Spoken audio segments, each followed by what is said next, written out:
What's going on, guys? It's your boy Jaguars19, aka Scooby Snacks here, bringing you another video. This week's gonna be a little bit different. I have a new job going on right now that I just got, so I don't know how much time we're gonna have. So, every once in a while, you might get one of these. It's a little bit different. It won't be quite as long either. It's probably going to be about, hopefully, anywhere between 5, 10, 15 minutes. I don't want to make it super long. But, yeah, so let's just jump right into it. Alright, so this week we still have the bottom three teams Jaguars, Titans, Rams sitting there. Then we got the only 1-4 team Jets coming in at 29, followed by Colts, Chargers, Packers, Giants, Vikings, Redskins, Saints, Bears, Panthers, all sitting at 2-3. The only 2-3 team that actually is high is the Ravens, and that's the Burns. And for some of you that don't know, I know all the PML vets know this, but he's won 3 Super Bowls already, so I mean that's why he's up there. His credentials give him that spot right there. But the rest of you, a lot of football left, But Packers are in a slump right now. I know that. Chargers have just found their winning way. Giants just got a new owner, so hopefully they can turn around. XXX, you got a tough game coming up next week. You're versus me. Redskins and Saints picking up big victories this last week, along with the Bears, I guess you could say, and the Broncos. You can't say that they didn't pick up a big victory either. Saints put a whooping on the Bucks, 42-14. I know the Redskins came away with the field goal against the Seahawks to put them at 2-2, and the Bears beat the Panthers by 3 points as well. So now looking at the other half. You got the Panthers sitting there at 20, Broncos sitting there at 19, sitting at 2-2 with the Raiders. You got the Falcons sitting there at 3-2. Like I said, the Ravens are the only 2-3 teams sitting there at 16. That's because, yeah, I already told you why. Huh. But anyways, you got the Cardinals falling down 5 spots. I think that's the most this week. After a pretty good beatdown by the Broncos that they handed. That AP and Peterson trade may not be working out so good for him, but I guess we'll have to see. A lot of football left, so we'll see what he does. Seahawks are sitting there at 2-2 as well. So then you got the Bucks and Steelers sitting there at 3-2. The Bucks are kind of on a skid right now, but hopefully they get it back on track here in a couple weeks. They still lead their division by a game.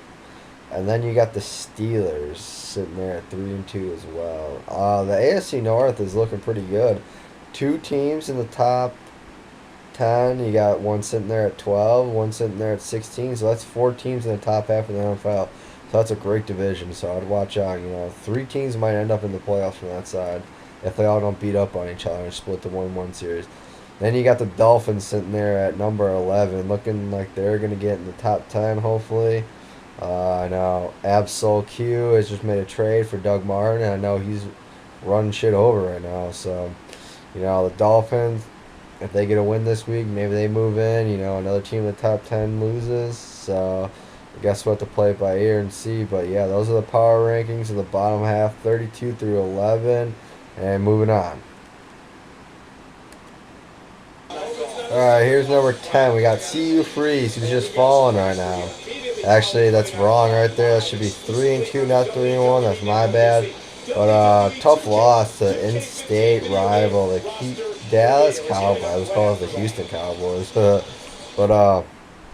Yeah. So here's number 10, CU Freeze. Like I said, I'm not gonna go through a shit ton of these. I'm just trying to get this out of the way so you guys get a week 6 power ranking and then come back, get you a week 7 power ranking. Like I said, I got a new job, so let's play it by ear.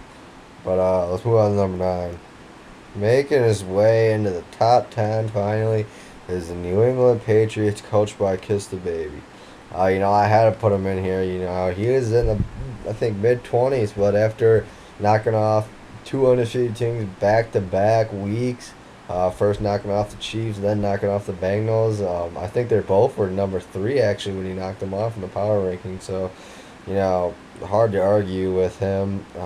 Teams really turned around after he traded Revis to the Lions and got Reggie Bush, and Larry Wofford in return. So maybe that trade's actually doing him some good, getting Revis Island out of there into Detroit. But I don't know who he's got. I think he's got Seafield Brand coming up next week. So if he can beat him too, he's sitting at 4-2. Probably move up even more in the power rankings. But I guess we'll have to wait and see. But congratulations on making it in the top 10. Moving on to number 8. Coming in at number 8 is Eric Strawberry, the Kansas City Chiefs. Losing a heartbreaker last week to the New England Patriots with Charles going out with an injury. Looks like Charles went out with another injury against the San Francisco 49ers. And it looks like he's going to be sidelined for 3 weeks with an abdominal tear. I know most injuries in the league right now, a bunch of them are abdominal tears. Excuse me. It's kind of weird that man's like that and abdominal tears do that. I mean, I don't even think I've seen an abdominal tear in the NFL, so I don't know why Madden decides that every person has to fucking do an abdominal tear. But, he's sitting at number 8. I think they're on their bye this week. If not, I don't know who they play, but hopefully they'll bounce back. They're close to slipping out of the top 10, so another loss might move them out. Unless, the Patriots or some other team like the Texans lose again. Or maybe one of those teams ranked like 15 through 11 jump in there. But, I'm sure he'll get back on track. I know there's trade rumors about the Chiefs getting Jared Cook from the Rams. So I guess we'll have to see if that goes through. See what he does with that. So moving on to number 7. Number 7 coming in is Iron Kobe and the Cincinnati Bengals. They just had a tough loss against the Patriots. They just moved into the top 10, but, a lot of teams behind them this week won, so I had to move them up, But like I said, here's one of the AFC North teams sitting at 7, so there's one at 16, there's one at 12, there's one at 7, there's another one in the top 5, so it's a tough division. I'm interested to see how the division games play out when they start playing each other. A couple of them have happened already, and I'm pretty sure they've all beating up on each other. But should be an interesting race between them coming down to the wire at the end of the season. But yeah, he's sitting there at number 7. So let's move on to number 6. Coming in at number 6, a new team in the top 10. Another one. This is the last team. Red alert. Dallas Cowboys sitting there at 4-1. They were sitting there at 2-1, 3-1. I didn't really show them any love, but they beat the Texans, an in-state game against a rival. They beat them, so, and they were sitting at 11. A lot of these teams that were back there lost, so I could not put them in there. So here they are at number 6. I believe there's 4 teams. In the NFC, they're in the top 6, so the NFC is looking pretty strong right now. But, I think that's it, though, and the rest of the top 10 is the 6 AFC teams. But congratulations making the top 10. Hopefully you stay here. I know you and Philly are going to have a battle for that division, so best of luck to you. All right, moving on to number 5. Coming in at number 5, we got N-Cloud sitting here at 3-1. They just had a nice 24-0 victory over the 0-4 Titans, now 0-5. Like I said, this is the 4th team now from the AFC North. Number 5, 7, 12, and 16. So, like I said earlier, when I was talking about the AFC North, it should be a great battle when it comes down and they got to play each other. So, I'm looking forward to that. But, moving up a couple spots is N-Cloud. So let's move on to number 4. Number 4, we got Mark Betts, the PML commissioner, moving up a spot from last week with a 34-0 victory over the 0-4 Rams. They also just made a nice trade. They traded Shady and I think a draft pick for Bird, Keenan Lewis, and something else. Not too sure what the full trade was, but check it out on the transaction on the PML franchise in Madden. But yeah, moving up a spot. So here's that 3rd AFC team or NFC team I'm talking about. So we got 3 in the top 5, 4 in the top 6. So Alright, not much else I could really say. I'm trying to keep this nice, short, and sweet. We're already getting on 10 minutes, so I got 3 teams left, so let's finish it out. Moving on to number 3. Coming in under number 3, we got the San Francisco 49ers sitting at 4-1 Biden fraud. They just put a whooping on those Kansas City Chiefs, 34-7, moving them up a spot. Sitting there at 4-1. This is the second team in the top 5 for the NFC. So the NFC's looking pretty strong. Besides that NFC South, they're struggling a little bit, but you got your 3 top dogs, I guess you could say, in the NFC with the Eagles, Niners, and Lions. You could say 4 if you want to consider the Cowboys too. But, Vinderfell's doing a nice job. His only loss is a sim loss against Lynch. So that's a division loss. So that might come back and bite him in the ass later on and during the season when it comes to seeding and shit. But, he's a good owner. So I'm sure he'll stay up in the top 5 for the rest of the season. But moving on to number 2.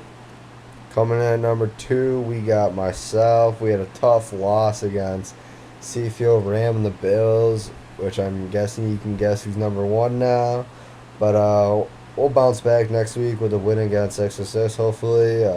Hopefully we'll get that number 1 spot. I'll come up for the number 1 spot. But yeah, this is that last NFC team in the top 5. So not too much I want to say about my team, though. I've said enough. My offense is dominating. My defense could step up a little bit, but they're pretty solid still. So I guess I'll have to play it off for the rest of the season. But, I had a poor coaching decision. It was at my 32-yard line, 4th and 4 with the game on the line. I had to burn a timeout because I actually called a fake. So that came back to bite me in the ass to lose the Seafield. But, you can't win them all. You gotta lose eventually. So hopefully we'll get the number 1 spot back eventually. And your new number 1 is coming in at your new number 1, Seafield Rams and the Buffalo Bills. Now, if you would have asked me who'd be number 1 right now heading into week 6, would not tell you it would have been the Buffalo Bills. I mean, I maybe could have told you it would have been Seafield Ram, but not the Buffalo Bills. He's really turned this team around, made some good trades, and make them a lot better. So that's why he's up here at number 1. A hard-fought victory over the Lions last week. So they're sitting there at number 1. I think they got the Patriots coming up next week. That's a tough matchup because they've knocked off the last 2 power ranking teams ranked at number 3, the Chiefs and the Bengals, and they were both undefeated. So I'd watch out, Seafield, if I were you. But congratulations on being number 1. And yeah, that pretty much sums it up for this week. Like I said, this is a little bit different, but it's alright. Sometimes these are nicer, this ain't that long. So but we'll probably get back to our Google Hangout next week. Please call in next week. We want people to call in. More the merrier. Talk about your team, talk some shit to owners. But yeah, this is your boy Scooby Snacks. I'm signing off, aka Jaguars19. Make sure you subscribe to my channel, like it, whatever. Alright, I'm out.